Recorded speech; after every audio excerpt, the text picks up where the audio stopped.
나 젊었을 때 나이트 그룹 가잖아. 스피커 앞에서 그분들이 지금 다들 난청 앓고 그 계시대요. 울림 있잖아, 울림.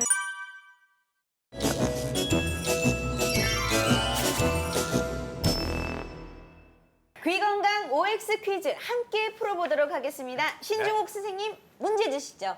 네, 귀지는 그 땀샘이 변화된 귀지샘에서 나오는 분비물하고 뭐 땀샘에서 나온 분비물, 각질, 먼지 등이 함께 섞여서 이루어지게 됩니다. 그럼 여기서 문제 드리겠습니다. 귀지는 제거하는 것이 좋다. 귀지는 제거하는 게 좋다. 그게 뭔지- 마지막으로 틀리면 네. X. 하나, 둘, 셋. 어이. 뭐야? 오, 당연히 O 아닌가요? 김희성님은 X고 다 O를 들었거든요. 예.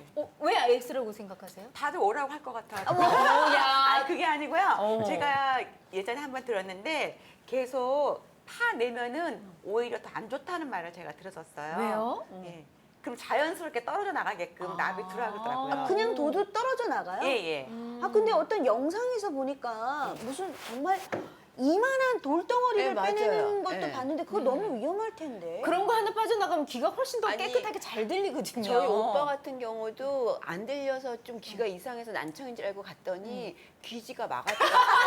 그러니까요. 약물을 뭐 떨어뜨려 갖고 뺀 적이 녹여가지고. 있어요. 맞아. 뭐 이렇게. 그렇죠. 그리고 그걸 빼고 나니까 훨씬 잘 그렇다니까요. 이렇게 이게 오히려 귀가 안 들리게 되는 네. 그런 이유가 되던지 아니 어쨌든 이것도 먼지 뭐 그런 분비물 찌꺼기인데 그렇죠. 그런 것들은 자꾸 제거를 해줘야지 그거를 가지고 있으면 오히려 이 귀도 피부인데 그게 안 좋을 것 같아요. 그 어릴 네. 때 저 이발소에서 해줬어요. 아, 그쵸. 깨끗하게. 그럼. 예. 저희는 지금 이런 생각들을 갖고 있는데 정말 정답 궁금합니다. 선생님 정답은요? 제가 맞을 거예요. 예, 정답은 X입니다. 야 어떻게 된 건가요, 선생님? 어, 그래. 귀가 가렵거나 뭐 세수하거나 샤워하고 나서 귀에 물 들어갔다고 해서 면봉을 이용해서 귀를 파시는 경우들이 굉장히 많이 있습니다. 이거는 맞죠. 귀 건강에는 좋지 않은 행동이신데요. 그래요? 예, 흔히 뭐 병원 가시면 의사 선생님들이 귀 보면서 귀지를 막 열심히 제거해 주셨던 해주시죠. 경험들이 있으셨을 흰색으로 거예요. 이렇게 빼주셨는데. 그거는 이제 귀지가 나쁜 것이라서 귀지를 제거하는 게 아니라 고막을 보려 그러면 귀지가 가리니까 그 제거를 하시는 경우가 대부분이시거든요. 동굴 문 닫아 놓는 것처럼 이렇게 그걸 제거를 해야 되니까. 예. 근데 예. 그걸 얘기해 주시는 분이 별로 안 계시는데. 부끄러울까봐 말씀 안 해주셨나 보다. 귀지라는 게 원래 약산성을 띄어가지고 약산성을 띄어서 세균이 자라는 걸 막아주게 되고요. 오히려요? 네, 네. 좋은 거네. 말씀하신 것처럼 파지 않아도 고막에서부터 바깥쪽으로 귀지가 빠져나오는 자정작용이 있습니다. 굳이 제거를 안 하셔도 될 것 같고요. 오히려 예, 수영하시거나 귀에 물 들어갔을 때 면봉 사용하시면 급성 웨이도염이라고 해서 귀가 아프고 물 나오는 증상이 생길 수 네네. 있어서요. 귀건강 OX 퀴즈 강주영 선생님 문제 주시죠. 네, 난청 인구가 증가하는 데 비해서 아직도 보청기 착용률이 높지 않습니다. 그럼 여기에서 문제입니다. 보청기 착용은 빨리 할수록 좋다. 빨리 보청기 할수록 착용 좋다? 빨리 할수록 좋다. 빨리가 이게 함정일 것 같긴 한데. 마지막으로 그죠? 틀리면 네. X를 들어주시기 바랍니다. 어렵다. 빨리 할수록 좋다. 왜? 하나, 둘, 셋. 어이. X. 뭐야? 이 두 분은 또 오고 예. 그냥 해야 될 때 적당할 때 하면 되지 굳이 빨리 할 필요가 또 뭐가 있겠습니까? 내 말이. 예. 약 같은 것도 미리 먹고 막 그러진 않잖아요. 예. 왜 O를 드셨어요? 안 들리는데 굳이 막 신경 써서 들다 보면은 전신에도 안 좋을 것 같아, 제 생각에는. 그럴 바에야 아예 빨리빨리 대처해서 보청기를 미리 해버리면은 편안하게 들을 수가 있잖아요. 저분 어디 야, 아니 이렇게 이비인후과에서 나오는 거야? 이거 거의- 아까 하나 맞추시더니 너무 잘 의기양양하셔서. 아니 굉장히 또 논리적이잖아. 네. 어떻게 같은 생각이신가요? 눈도 좀 나빴을 때 안경을 딱 써야 되듯이 아, 귀, 그렇긴 하네. 귀도 좀 안 좋을 때 딱 해야 되지 않을까. 네. 정답. 강주영 선생님 정답은 O입니다. 오네요, 오 선생님. 그러네. 오늘 성적이 안 좋으세요, 선생님? 난 이 여자 따라. 이 선생님 무슨 말씀이세요? 아유. 강주영 선생님, 빨리 하는 게 나은가요? 제가 난청 환자분들을 진료하면서 보청기를 권했을 때 실제로 이렇게 그 잘못된 인식을 갖고 계신 분들의 이야기를 들었는데요. 내가 아는 사람이 보청기를 꼈는데 오히려 청력이 더 나빠졌다. 혹은 보청기는 비싸고 쓰기 어렵기만 하지 난청이 그렇게 크게 도움된 것 같지 않다. 어. 또는 말씀하신 것처럼 보청기요 좀 더 나이가 들거든 그때 가서 착용하면 안 될까요? 그렇죠. 이렇게 잘못된 선입견을 갖고 계신 분들이 많이 계십니다. 어?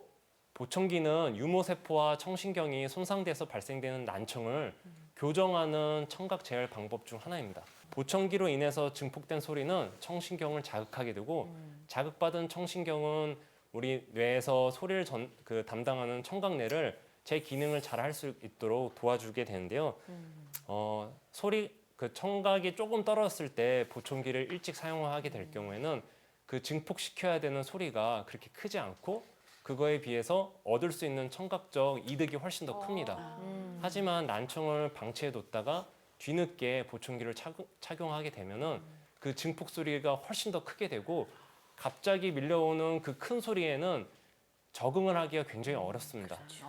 또한 보청기를 착용 안 한 상태로 오랫동안 못 듣던 청각내는 그 듣는 기능을 점점 퇴화가 돼서 나중에는 뇌가 말을 듣더라도 그 단어, 어휘가 어떤 건지 구별을 못하게 될 수도 있기 때문에 그때 가서 보청기를 착용해도 그만큼 큰 기대를 얻지 못할 수 있습니다. 그럼으로써 보청기는 앞서 설명드린 것처럼 적절한 시기에 빨리 착용하는 것이 좋습니다. 그러네요. 이게 보청기 착용도 골든 타임이라는 게 있는 거고 이게 보청기 착용한다라는 게 내가 너무 나이 들어 보이는 것 같고 그리고 또 이게 또 이렇게 거추장스럽고 불편하니까 이걸 자꾸 미루는 분들이 주변에도 많으신 것 같은데 절대로 미룰 게 아니라는 생각이 드네요. 진짜 그러네. 네. 그럼 신종욱 선생님, 이 난청 진단과 치료는 어떻게 이루어지나요? 예, 난청은 크게는 그 소리를 전달하는 과정에서 문제가 되는 전음성 난청하고 소리를 듣는 과정에서 문제가 생기는 감각신경성 난청으로 나눠볼 수 있습니다. 전음성 난청의 대표적인 예는 예전에 중이염을 앓으셨다든지 해서 고막 천공이 있으신 경우 또는 그 고막 뒤에 물 차는 삼출성 중이염이 있으신 경우가 대표적인 전음성 난청이고요. 감각신경성 난청은 앞에서도 얘기했던 노화성 난청, 소음성 난청이 여기에 해당을 합니다. 난청이 있으시면 병원에 가시면 비교적 가벼운 간단한 그 청력 검사를 하시면 이게 감각신경성 난청인지 전음성 난청인지 구별을 하실 수가 있고요. 전음성 난청인 경우에는 거기에 맞는 수술적인 치료가 필요합니다.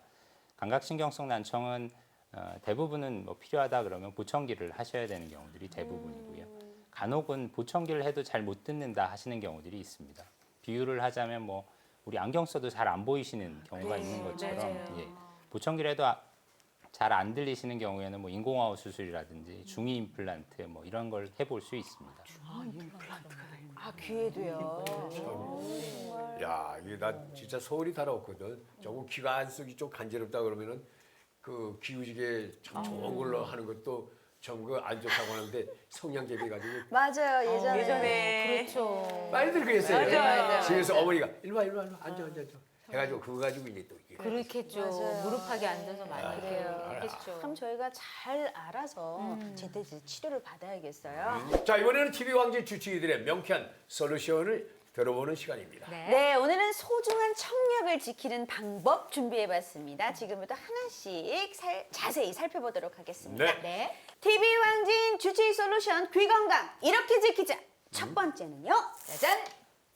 볼륨은 낮추고 소음과 멀어지자. 역시. 이건 뭐. 신영우 선생님 어떻게 보면 당연한 얘기인데요. 자세한 설명 부탁드립니다. 네, 이 방법만 쓰면 난청이 더 심해지지 않을 겁니다 하는 방법은 없지만 그래도 몇 가지 좀 조심하셔야 될 부분들이 있습니다. 우리가 이어폰 쓰게 되면 이어폰 쓰시더라도 전체 볼륨에서 한 50%보다 작게 그리고 한 50분 정도 들으시면 한 10분 정도 쉬어주는 게 좋으실 것 같고요. 일하시는 환경이 좀 시끄러운 상황이다. 그러면 하루에 한 8시간 일을 하신다 그러면 그래도 한 85데시벨보다 작은 소리를 유지하는 것이 중요하고 그게 안 되면 꼭 귀마개 착용을 하셔야 됩니다. 우리가 일반적으로 소음성 난청이란 거는 큰 소리를 계속 들어서 발생하시는 경우들이 많은데 총소리라든지 노래방에 가서 너무 큰 소리를 들었다든지 하는 경우에는 한 번 너무 큰 소리를 들어도 회복이 안 되는 난청이 생길 수 있기 때문에 조심하셔야 됩니다. 네, 이 노래방 같이 그냥 친근하게 그런 데서도 난청이 생길 수가 있어요. 그렇죠. 우리 나 젊었을 때 나 그룹 하잖아. 방송 끝나고 네. 놀라움식 하지 파티할 때. 어. 그 스피커 앞에서 그것도 구태여. 그 크게 울려 막 징징 울리는데 그 앞에 가서 춤. 흥이 돋아서. 스피커 앞에서 춤추는 사람이 그게 제일 춤 잘 추는 분이 맞아요. 그 자리를 차지할 수 있었거든요. 그게 그렇게 안 좋았습니다. 그분들이 지금 다들 난청 앓고 그 계시대요. 울림 있잖아 울림. 아유, 네. 흥을 좀 자제하시기 바랍니다. 맞습니다. 다 나와. 적당히 놀아야 돼요, 우리가. 예. 네. 자, 계속해서 TV 방진 주치의 솔루션 귀 건강 이렇게 지키자. 두 번째는요. 짜잔. 보청기 착용을 부끄러워 말자. 그래요. 요즘은 작은 것도 나왔는데요. 그래요. 네. 강준 선생님 자세한 설명 부탁드립니다. 네, 보청기는 쉽게 얘기하면 귀에 쓰는 안경과 같습니다. 저도 눈이 나빠서 안경을 썼는데요. 예. 귀가 나쁘고 청력이 떨어지면 보청기를 착용하는 것도 자연스러운 일입니다. 그러네요. 우리나라에서는 아직도 보청기에 대한 그 인식이 별로 좋지 못하고 거부감을 갖고 계신 분이 많이 계십니다. 또 근데 그 청각이 더 많이 나빠져서 어느 정도 일정 수준 이상으로 청각이 나빠지게 되면은 그때 가서 아무리 비싸고 좋은 보청기를 갖고 와봤자 원하는 그 기대치만큼 청력을 올리지 못할 수 있습니다. 소용이 없게 되네요. 그렇죠. 눈이 나쁘면 안경을 착용하는 것이 굉장히 자연스러운 것처럼 청력을 잘 듣지 못하는 분들이 계시다면 보청기를 착용하는 것을 너무 부끄럽지 않게 생각하시기 바랍니다. 네. 자, 계속해서 TV 방진 주치 솔루션 귀 건강 이렇게 지키자. 세 번째는요.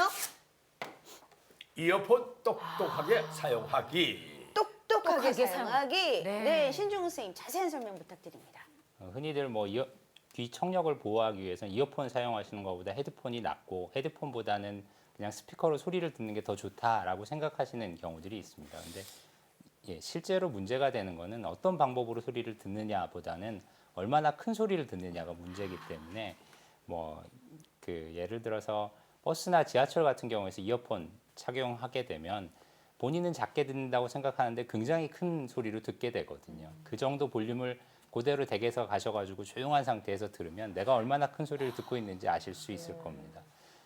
최근에는 그 노이즈 캔슬링 이어폰이라고 해서 밖에 소음을 좀 줄여주는 경우에 전체적으로 듣는 소리를 좀 줄일 수 있어서 이게 청력 보호에 좀 도움이 된다는 얘기도 있고요. 이어폰을 꼭 사용하시는 경우에는 이어폰 팁이 그 세균 감염이나 이런 게 있을 수 있기 때문에 가능한 소독하면서 사용하시는 것이 좋겠습니다. 아무래도 귀 건강을 위해서 이런 생활 습관도 중요하겠지만 먹는 것도 그에 못지않게 중요할 것 같은데요. 강준 선생님, 뭐 귀 건강에 좋은 음식 같은 게 또 따로 있을까요? 네, 귀 건강에 도움되는 대표적 영양소는 아연과 비타민이 있는데 비타민 B 중에서도 비타민 12번인 코발라민을 설명드릴 수 있습니다. 이 아연은 청각세포를 재생시키고 또 달팽이관 내에서 활성산소라는 게 나오게 되면 이 세포들을 손상시킬 수 있는데 이 활성산소를 없애주는 항산화 작용을 나타낼 수 있는 영양소입니다. 미역이나 김 같은 해조류에도 많고 아몬드와 같은 견과류에도 많이 있습니다. 또 비타민과 미네랄이 풍부한 식단을 잘 드신다면 달팽이관으로 흐르는 그 뇌의 혈액순환 개선을 증가시켜서 혈류 장애로 발생할 수 있는 유모세포 손상 및 난청을 예방할 수도 있고 여러 가지 면으로 도움이 되는데요. 반대로 귀 건강에 좋지 못한 것들도 있습니다. 어떤 게 있나요? 커피, 술, 담배입니다. 커피를 제가 많이 마시는데. 흡연은 앞서 설명드린 것처럼 달팽이관 주변에는 굉장히 작은 미세혈관들이 있는데 그 미세혈관을 수축시켜서 혈류 장애를 만들고 또 난청까지 유발할 수도 있으며 이 세 가지 인자는 달팽이관 안에 있는 뇌 림프에게 압력을 증가시켜서 또 그 압력 조절 장애 때문에 발생하는 난청을 유발할 수도 있기 때문에 이런 부분은 꼭 주의하시기 바랍니다. 네. 아니 선생님이 가장 심각하게 나 이제 어떡하나 그러시길래 걱정이 돼서. 아니 전자담배 바꿔야 돼. 또 네, 이렇게 해서 TV 방진 주치의들의 솔루션까지 들어봤는데요. 마지막으로 귀 건강과 관련해서 시청자분들에게 당부하고 싶은 말씀이 있으시다면 한 말씀씩 부탁드립니다. 우리 신중우 선생님부터. 예, 귀 건강을 위해서는 앞에서 말씀드린 대로 큰 소리 노출되는 걸 좀 피하셔야 됩니다. 그리고 또 내가 청력을 지키려면 어떻게 해야 되냐 물어보시면 건강관리 잘 하셔야 된다고 말씀을 드립니다.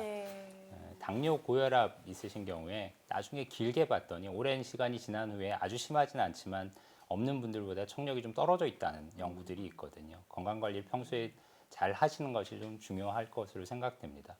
또 청력이 정상이신 경우에는 건강검진 하시면서 청력검사 하는 걸로 또 괜찮으시겠지만 그 검사 과정에서 이상이 발견되면 병원에서 한 1년에 한 번 정도는 꼭 정확한 청력 검사를 받아보시는 것이 좋습니다. 이렇게 주기적으로 관리하시는 것이 노년에도 지금과 같은 그 삶의 질을 유지하시는 데 도움이 될 것으로 생각됩니다. 우리 강지영 선생님. 보청기를 착용했을 때 괜히 남들이 봤을 때 좀 어색하지 않을까 생각할 수도 있는데 요즘에는 귀 뒤에 거는 귀걸이 보청기도 있고 웨이드 속에 깊숙이 집어넣어서 바깥에서 보청기를 착용했는지 안 했는지 모를 수 있는 그런 귓속형 보청기도 있습니다.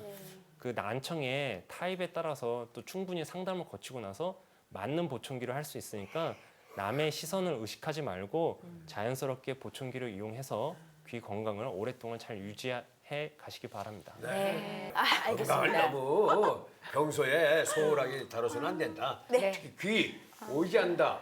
그러나 이게 엄청난 지금 우리 시대적인 변화를 가져온다고 그러잖아요. 그러니까요. 예. 이 귀는 복잡한 구조인 만큼 우리 몸에서의 역할 또한 매우 중요하다는 사실을 오늘 다시 한번 깨달았습니다. 오늘 전해드린 내용 잘 기억하셔서요. 나의 소중한 청력 잘 지키시길 바랍니다. 네, 여기는 딜라이브 TV 왕진. 오늘 좋은 말씀 해주신 이비인후과 전문의 신정욱, 강주영 선생님 고맙습니다. 감사합니다.